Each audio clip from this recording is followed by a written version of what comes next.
So that made me feel more comfortable. I couldn't wrap my brain around, but I suppose it's better than being attacked too. So you just, which way to turn the steering wheel? When you pull into the campground, you don't know what to expect. There is nothing more frustrating. I did get a little bit overwhelmed. Maybe because there were so many things, that were easy to forget because you were so excited.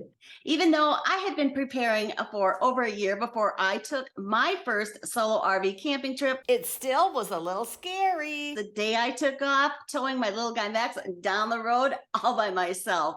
But that ended up being one of my most memorable camping trips ever. Hi, I'm Randy, and I'm so thrilled because joining me today is Lesa McDermott, the VP of Operations for Girl Camper.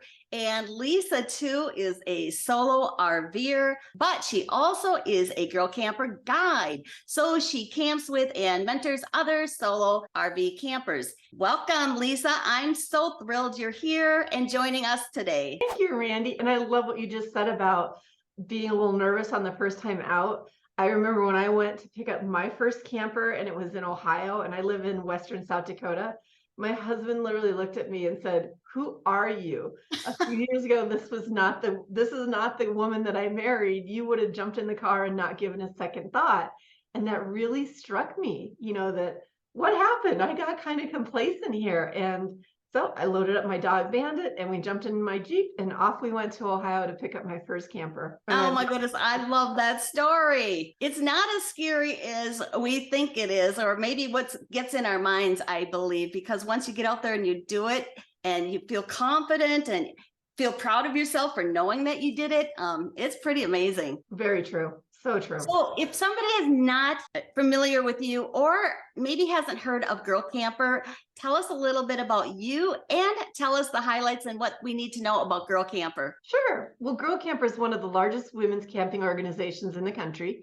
We host about 300 to 400 events a year, and an event can be anything from let's get together for lunch to let's camp for a weekend at a campground. We have a group right now that is enjoying Mackinac Island in Michigan. I took a group to the Boundary Waters and we did some backcountry canoeing and camping up there. But we like to say there's no wrong way to camp like a girl. You can camp in your car, you can camp in a tent, you can camp in a hammock, you can camp in a camper, you can camp in a cabin, you can camp in the motel next door. We don't care. It's about getting out there, experiencing the outdoors, and having fun and getting to meet new friends. So we've been around. I think our first event technically was in 2015. Our founder, Janine Pettit, is the one that created Girl Camper. And it really started with a podcast. And about 5 or 6 years ago, it bloomed into let's have some guides across the United States. We have about 30 guides, always adding more to new states. And the guides then recruit co-hostesses, and everybody then hosts events. And we also have an award-winning magazine, the Girl Camper magazine, which comes out quarterly. Randy, I think you were featured in one of our early issues. Yes, that was fun. And so we're really about, we hate to use the word empowering women because that makes us sound like we don't have the power, and God knows we do have the power.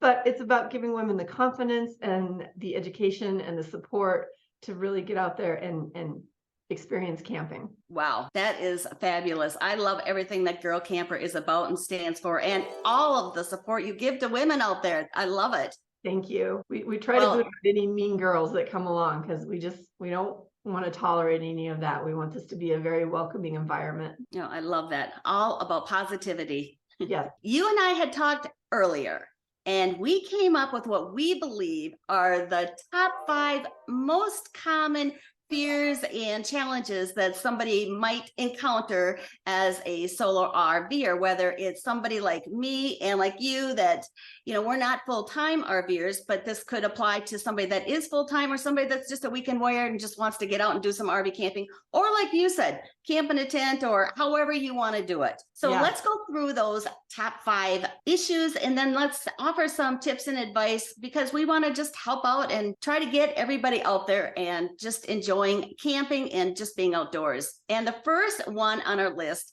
was safety and security. And one of the things that I did to prepare myself for solo RV camping was my husband. He would tow my camper or tow our camper to a nearby campground. He'd get camp all set up for me. He'd unhitch the camper and then he'd leave. And he'd leave for a couple of days. And he did this because I wanted to experience what it would be like to camp alone. And I discovered that I think differently, and it is different to camp alone instead of camping with my husband or family members or friends or whoever. I found myself being just more aware of my surroundings. And I did things a little differently, like I put out 2 camping chairs. I just didn't want to announce the fact that I'm a solo female camper and I'm all by myself. So I did little things like that. What tips do you have for somebody that might be fearful of security or safety when they're camping alone? So when you're camping alone, I think, look for a well-established campground, especially if you're new to this. Don't jump into right away going out into the middle of the Forest Service or BLM land and doing some boondocking. Look for a good campground. And, get your bearings there and make sure that you're comfortable with what you're doing. I think that's a good one to start with. Yeah, that's a really good one. When I did take my first camping trip alone, I went to a place or a campground that I was familiar with so that I knew that I would be comfortable camping there, because there's been some places that my husband and I have camped at that, quite frankly, I wouldn't want to go there by myself. Right. And it was also nice to know that at this campground, because I camped there before, that there is cell service. So it was nice just to know that I could pick up the phone and call somebody if I had a question and just wanted to talk to somebody. That's a very good point on the cell service. Where we are here out in the Black Hills of South Dakota, there's a lot of areas, especially in the Forest Service, that don't have cell service, and a lot of campgrounds too that don't. So if you're still kind of getting your bearings, pick one that does. It is going to have cell service. Good point. Yep. Kind of as we're talking about campgrounds, also pick a good campsite. Look for one. Is it close to other campers? Is it close to the facilities? Things like that. You don't want to be isolated in a poorly lit area. You want to kind of camp in a group if you can, because that does give you a sense of security. Unless the group looks sketchy, then, maybe go somewhere else. Yep. Trust your gut. Trust your gut. Yes, that's another one that was on my list, is just basically trust your instincts. Mm-hmm. Yep. When I was solo camping, I had my dog Princey, not Thor, but Princey was with me, and she was a little dog, and not that she's gonna, hurt anybody, but I felt comfortable just knowing that she was inside my camper. Yeah. So at night, if I heard something and she wasn't barking, I knew it was okay. I knew she would let me know if there was somebody outside. So that made me feel more comfortable just having her with. And then it was nice to have her with too, just for companion. Absolutely. I feel the same way. I love camping with my dogs and just dread it when I can't. And that kind of leads into the next one is, what are some personal safety items you can bring with you when you're camping that'll make you feel so, secure? Your dogs. We talk a lot about, whistles, flashlights, pepper spray, anything that you feel comfortable using and that you've been trained to use too. And I think that's a key word there. You've been trained to use it. Yep.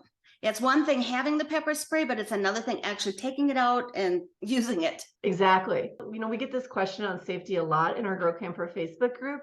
And a lot of people will talk about bear spray or wasp spray. The problem that I understand with those is that they can disperse. And if you've sprayed it in your camper, that can be a really bad thing. Yeah. So, but I suppose it's better than being attacked too. So you just kind of got to weigh those pros and cons. And like I said, make sure you know how to use whatever safety item that you have brought with you. Yep. The other thing I always do is make sure that my tow vehicle is parked in a position so that if I have to leave quickly, I can. Well, the second thing on our list, oh my gosh, is backing up. Backing up was a big challenge for me. And you had mentioned that others have experienced challenges with backing up as well. And I got to tell you, it was kind of good to hear that others have this challenge, because I felt like I was the only one. And I think that's another good point, is as we're going through these things that, we tend to feel like we're the only ones that feel like we're having challenges. But if we're having a challenge, it's likely that others are experiencing these kind of challenges as well. Huge, huge. And backing is such a big one too. I know it took me a while to feel comfortable backing. And I used to tow horse trailers and stuff, but towing and backing are two different things. And that backing, I couldn't wrap my brain around which way to turn the steering wheel to make the trailer do what I wanted it to. And I have to say, it was one of Janine's Girl Camper podcasts that my good friend Jenny McKinney happened to be being interviewed on, and Jenny explained it on there, and it just resonated with me. Put your hands on the bottom of that steering wheel, not at the top. And I think I'd always been told, 9 and 2 or 10 and 2 or whatever, put the hands on the bottom. You want the trailer to go this way, turn that wheel this way. Yep. If you want it to go that way, turn the wheel that way. That just made sense to me. And then now it's just more of getting comfortable with your trailer and how much turning does it take to do what you want it to do. And it really becomes an instinct. But yeah, I've got another good friend named Billy, and she will not take her camper anywhere that she has to back into. And it just breaks my heart. So yeah, I think practice with that. Go with someone, not your husband, not your girlfriend, or a friend who's not going to yell at you, who knows how to back, and just work with them. Go to a parking lot somewhere that's empty during the week, like a church parking lot or something, and just practice. And then, but don't let that deter you either, because there's so many campgrounds that have pull-through spots. Yeah. So look for those. When you said you couldn't wrap your mind around it, and it wasn't clicking with me, even though I knew the tip that you had talked about, just something wasn't working. And I ended up going to RV driving school, and it was the best experience. So I had an instructor, and he spent 4 hours with me. He had been a semi truck driver, and he was a race car driver. And we met in a big parking lot, like you talked about. And then he set out cones, and then he would help guide me, backing up from different angles and maybe coming in and approaching it from the left side or the right side. But that was really helpful for me. And I also realized one of the reasons I was having so much problems was that I had a Jeep Rubicon was my tow vehicle. And I love my Jeep Rubicon, but the width of the Jeep is not as wide as the width of my camper. So when you're backing up and trying to see behind you, you can't. So that was a big eye opener. And so we now have a truck, and that I still struggled a little bit with backing up, but that made a world of difference, being able to see, because I felt like I was just blindly backing up with no reference or, visual reference. Yeah, I have a Jeep Rubicon too, so I feel that pain. And I often have to get out just to orientate where am I trying to back into? Where are my sides and all of that? So yeah, that's a very, very good point, Randy, on the smaller vehicles. And my camper is a Micro Max, so I think it's probably the same width as my Jeep, but it still can be a bit of an issue. So yeah. The thing is, be patient with yourself, and try not to get frustrated. Yes, try not to get frustrated, and don't worry about other people watching you. Just shut it all out and just focus on what you're trying to do and what you're trying to accomplish. And like you said, get out and check. I still get out and check all the time. I do too. And yeah, because none of us were born backing. So all those people that are watching you, they had to start somewhere too. So yes, they did. Don't worry about them. I got to tell you, I just came back from a solo camping trip, and the campsite I backed into, I was so proud of myself, because I know a year ago, I wouldn't have been able to do that. And that is just the point of just practice. And every campsite is going to be different, right?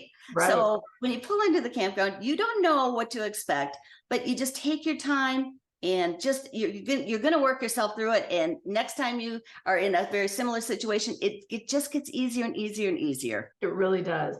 And what you just said kind of made me think of another tip. Try to get to your campsite at least 2 hours before the sun goes down. There is nothing more frustrating if you're trying, whether you're a good backer or not, but trying to back a camper into a site when it's dark out. Yeah, try to get there at least 2 hours before the sun goes down, so you've got plenty of time to get your camp set up and you can sit around and relax. That is a really, really good point. Well, great. Well, our third thing on our list is setting up and tearing down camp. Basically, what I'm talking about here is hitching and unhitching your camper from your tow vehicle or your travel trailer from your tow vehicle. That one wasn't difficult for me. I had watched my husband do it, but when I started doing it on my own, I did get a little bit overwhelmed because I couldn't remember everything. And then I know that everything is supposed to be done in a certain order, but I have never been a checklist person, but I love my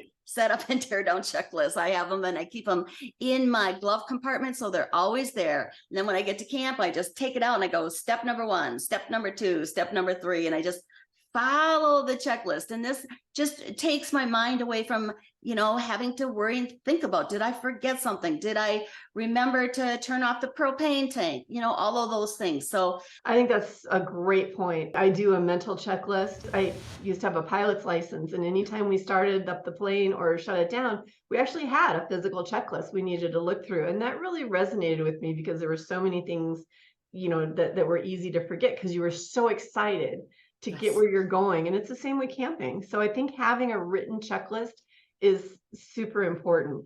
One thing I also learned the hard way was, while people want to help you with your checklist, try not to let them. Say I'm hitching up to my camper or my camper to my Jeep, and my husband, God love him, he'll want to help and he'll get the chains on, he'll get the emergency brake, but he may not remember to plug it in. There always seems to be one thing in that mental list that I do that isn't done, and I always have to go back and look. And what happened to me, and the episode I learned the hard way, was someone helped me with my weight distribution hitch to get the bars on, and they set the cheater tool down, and I didn't realize they hadn't put it back where they had found it in my camper, and I drove off without it, so I had to buy a new one. So on those things, yeah, try to do them yourself and not let as much as they want to help you, just be like, hey, I kind of got it. Now, little things like putting your camp chair out or that, yeah, go ahead. Or maybe let them put the stabilizers down. I think that's a good one because mine aren't automatic. So let someone else get that arm exercise in. But anything that's more safety when it's hooking to your vehicle, I really like to do myself. Yeah, that's really good. And then that it's done right. Yes. Exactly. And it's funny, at the beginning of the year, when you talk about written checklists, I really do need to have one, because at the beginning of the year, my first time out camping, it seems every year, again, I'm all excited and I've been camping for years now, and Lord knows I forget something stupid, and then I'll be like, what are you, an amateur here? Well, it's easy to do. And you get, like you said, if you get sidetracked or something, then you got to jump back in, and it's just best to be focused and get it done and do it yourself. That's good advice. I did put my checklist on my website, and I'll leave a link to those down below, because then you can download my checklist and then you can customize it for yourself too, because every trailer and camper is a little bit different, but it'll give you a starting point at least. Yeah. If anybody's interested, I leave that information below. That's a great tip there, Randy. Very good. And most campers are really not all that different. The processes are still the same, largely, of hooking and unhooking. So what's our next topic, Randy? Our next topic is how to determine what your vehicle can tow. And this is something that's really important, because you want to make sure that your vehicle is capable of towing the camper. I have watched those videos where the campers lose control down a road, and that always just sticks in my mind. So it's really important that you understand the different calculations that are involved in, understanding if your vehicle is okay to tow a certain size of camper. I think that it's important that everybody understand those calculations and not rely on maybe an RV dealer just to say, yes, your vehicle will be fine to tow that camper. I think it's important that everybody understands the different calculations that are involved so that they know for sure that their vehicle can tow a camper or that it can't tow a certain camper. And I think one of the things too that people don't realize is that, say, like my Jeep can tow 3,500 pounds. That doesn't mean I should go out and buy a camper that's 3,500 pounds. I need to look for a camper that is, well, my micro max is I think 1,800 pounds. So it's way under the 3,500. However, I'm going to put a whole bunch of stuff in it, like, you know, the mattress, and occasionally I'll carry water and some food and things like that. All of that adds up. So you need to take that into consideration of what are you putting in your camper and you're also carrying, and also what are you putting in your vehicle. So if I'm putting in a camp stove and chairs and maybe my hammock and stuff, and that's going in the back of my Jeep, that still counts towards that total overall tow weight of what have I got. So I don't want to load myself up either to 3,500 pounds. To keep it safe, I really only want to do about 85% of that. I had a good rude awakening on my last camper, which weighed 2,200 pounds. And I thought, I'm fine with this towing with my Jeep. Well, I found out I burned up the differential in it because I really wasn't. I was over towing on it. And how I learned that is I took it to a certified CAT scale at a truck stop. And I pulled it on, and the camper weighed 3,440 pounds. No. And that was way over my 85%, too close for comfort. It really was too much of a camper to be pulling with my Jeep. So I sold that, and now like I said, I have the Micro Max, and I absolutely love it with my Jeep. Yeah, so, that's a nice camper. Yeah. But nice yeah, camper. knowing what you have in there is super important, and knowing what your vehicle can tow is also important. Surprising how quickly things Yeah. overload you and get you in a situation that you don't want to be in. Yeah. A lot of people will be like, oh, I've never had a problem. We talked a little bit off camera about weight distribution hitch and sway bars and stuff. And it drives me nuts when I see people say, oh, I've never used one and I've never had a problem. Well, you've never had a problem until you do have a problem. And, you know, those will give you a good peace of mind. And I don't really care how big your tow vehicle is or your camper or everything. They're just a nice safety feature to have. Yep, they sure are. Well, the fifth thing on our list is finding people to camp with, because it can get lonely when you're camping all by yourself. I this year had the second annual Randy's Adventures Want to Camp Together meetup. And there was a girl there that just inspired me so much. Her name was Jody, and she's from Pittsburgh. And this meetup was in the UP of Michigan. We were up in Munising. She drove from Pittsburgh to Munising, and this was her very first ever camping trip all by herself. Wow, that's so cool. Go Jody. I thought so too. She was just so much fun. And I learned that camping with people and meetups is a good place to, meet people that, have similar interests as you. So we have people that have little guy maxes and other little guy campers and other small campers. And it was just such a community that came together. We shared stories. We were able to ask questions if we had questions, and then the group would all help answer and share tips and tricks that they had learned. And it was just such a nice experience to have this sense of community and walk away with new camping buddies. I'm already planning the third annual Camping Together meetup, and we're going to be in Pennsylvania next year, because we get to get a private tour of the Extreme Outdoors factory where they make the little guy campers. So that's going to be really fun and a special highlight for next year's event. And I just want to put it out there, if anybody's interested in learning more about the upcoming event and might want to join us, I'd love to have you join us. And I'll leave all the information about this meetup in the video description below. But I know Girl Camper really shines, like you had mentioned, about all of the group activities that you have. Why don't you tell everybody a little bit about how they would learn more about those activities? And then I think you also had a couple of other ideas up your sleeve. Sure. So yeah, like I said, Girl Camper, we are one of the largest women's camping organizations. And to learn more about us and to join, which is only a one-time $10 safety vetting fee that we require, so we make sure you're a real person and a woman. You go to our website, which is just girlcamper.com. No www anymore, just girlcamper.com.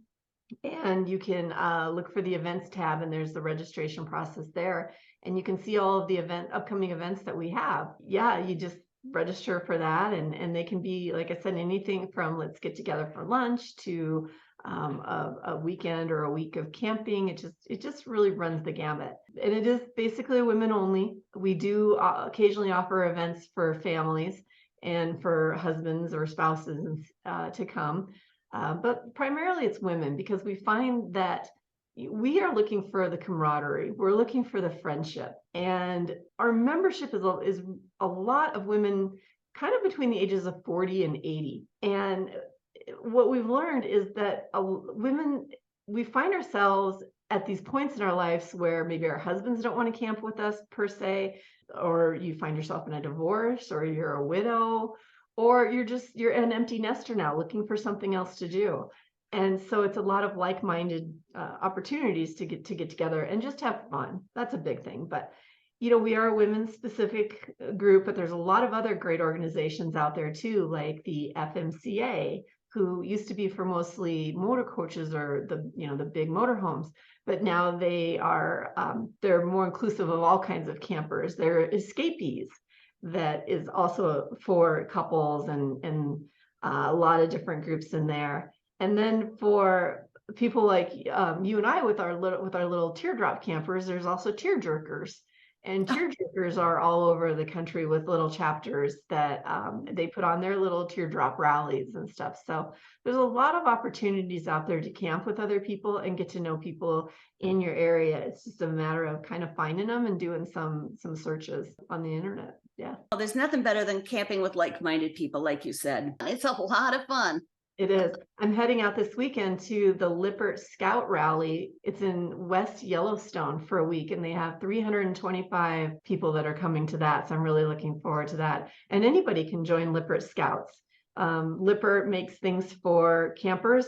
If you own a camper, you probably have something that's been made by Lippert. And their Scouts is another free organization that you can belong to. And I think if you join it too, they also give you opportunities to test gear for free for them. So it's kind of a fun thing there. But yeah, that's another great rally. A lot of camper manufacturers have their own specific rallies. So like Forest River will have the Frog rallies. Grand Design has theirs. So look for your own camper manufacturers and see what events that they've got going on too. We're trying to get Little Guy to start doing some more, but thank God you're doing yours, Randy. Yes. To get the Little Guy people together. And you know what? Campers are the funnest people. Yeah. And the nicest people too. Really, they absolutely are. Because I think, we know that if we are a seasoned camper, things happen. Things go wrong. So campers are really good about going with the flow and being there for each other, which is nice. I found that to be so true. If there's a question that we didn't answer, or if you're an experienced camper, solo camper, and you've got some tips, leave those in the comments section below. And if you do have some experience, read through the questions. And if somebody's asked a question or has a comment about something that you might have some advice for, let them know and reply to them. I think together we can all help each other to have the confidence to get out there and enjoy being outdoors and enjoy camping and just being out in nature. That's what it's all about. And it's all about helping each other. So if somebody wants to get a hold of you or learn more about Girl Campers, or somewhere else that they should go besides girlcamper.com, or is everything there? Everything's pretty much on our website. You can also always email us at contact@girlcamper.com too. Okay, super.